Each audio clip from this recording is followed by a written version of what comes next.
एक और सरहद पर तनाव की तपिश तेज हो रही है तो दूसरी ओर बयानबाजी के तूफान ने सियासी फिजा को गरमा दिया है। और इसी सियासी तूफान के बीच दिल्ली से एक ऐसी हुंकार उठी है जिसने इस बहस को नया मोड़ दे दिया है।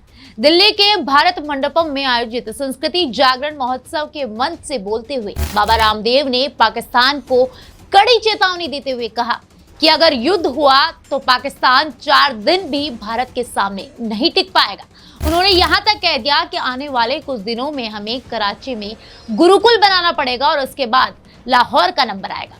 बाबा रामदेव का यह बयान न सिर्फ भावनात्मक या राष्ट्रवादी था, बल्कि इसके पीछे पाकिस्तान की आंतरिक स्थिति का एक गहरा विश्लेषण भी छुपा था। उन्होंने साफ कहा कि पाकिस्तान पहले ही अंदरूनी कलह से जूझ रहा है।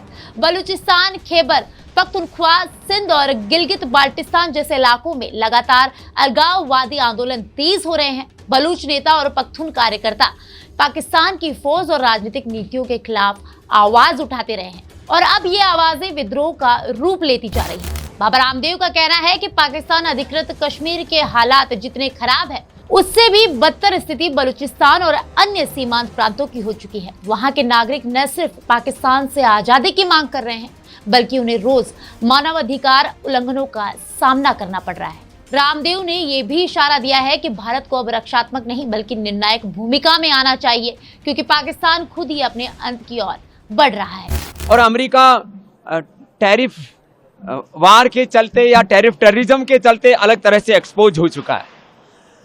पाकिस्तान तो एक नापाक देश वैसे ही है, वो खुद में ही अपने आप टूटने जा रहा है। उधर पुख्तून उसको तोड़ने में लगे हैं, उधर जो है बलूचिस्तान के लोग जो है वो अपनी आज़ादी की मांग कर रहे हैं।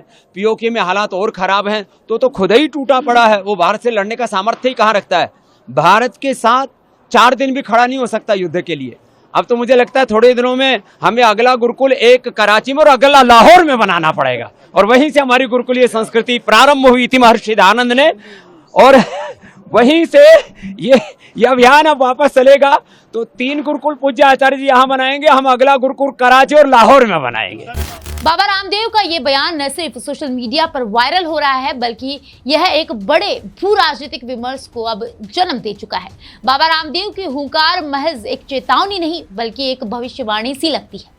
कराची और लाहौर में गुरुकुल की कल्पना आज भले ही असंभव लगे, लेकिन इतिहास गवाह है कि जब एक देश भीतर से टूटने लगता है तो सरहदें खुद ब खुद बदल जाती है। अब देखना यह होगा कि आने वाले वक्त में इतिहास खुद को कैसे दोहराता है।